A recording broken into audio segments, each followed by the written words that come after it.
The truth is, I have no idea who I'll end up being, or being with, what gender preference we choose to call ourselves brave, slipped in our voice when finding that our sexuality may not need any label, knowing we could be nobody other than ourselves. I am still deciding who I am. Still love too hard and too often. I am far from perfect. But it starts with taking the skeletons inside of my closet and burying them. I'm Jarvis D'Angelo Subia. I'm a fifth year at San Francisco State, a creative writing major in the English department. I am the president of Spoken Poetry Expressed by All Kinds Speak, the organization that puts the slam team together. The reason why I slam is because of the competition. I come from an athletic background. I've done sports for most of my life. It challenges not only the competitors within the competition, but the person themselves as an artist to progress their art. All that was left between us was eye contact. My parents and I sat separated by the dinner table. CUPSI is the College Union's Poetry Slam Invitational.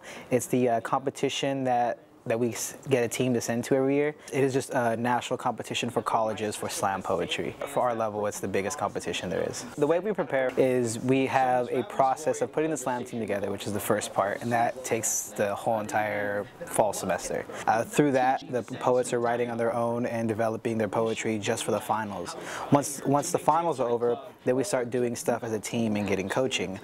We spend the first duration of the season writing, trying to get as many new poems as we can out, as many group pieces. After the writing portion is done, we have our performing and crafting and finishing the fine-tuning of stuff. And that is just working on stage presence, what things look like when you're in front of an audience, where to emphasize words. What are the best things you can do on stage to help your message come that much more forward across to an audience rather than just the words? It's the reason why we're up on stage rather than just giving our poems on paper to somebody. Right, like if you ever seen a political rally happen, the speaker revs up when the audience revs up, and it's this sort of communicative, back and forth kind of communicative exchange where you're not entirely sure who's revving up who, right? It becomes a sort of a Mobius strip, right, where we don't know the beginning or the end of this, right, where we're not entirely sure who's starting it, who's receiving it. One thing I've developed through slam poetry is just a lot of identity. Things with bisexuality, things with sexuality, things of who Deck Jarvis is.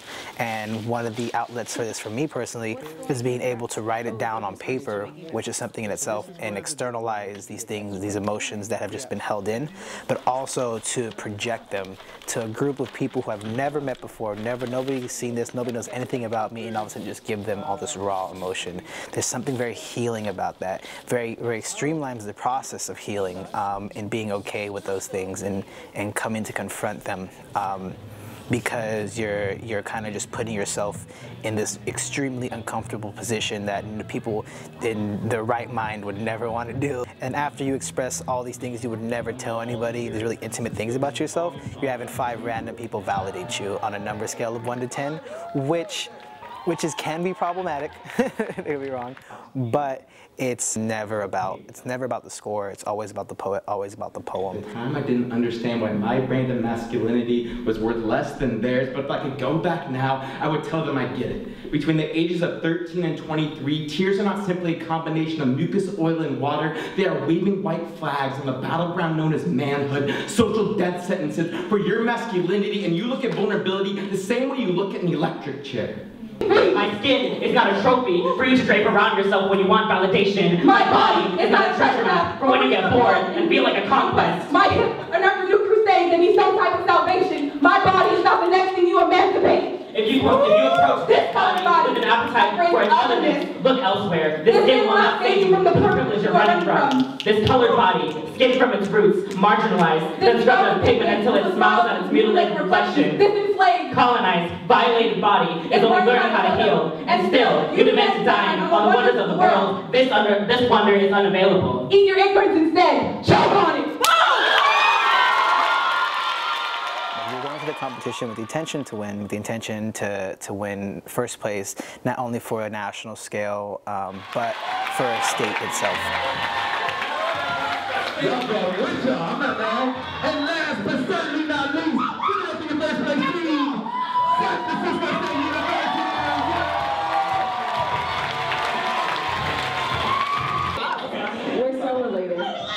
so related.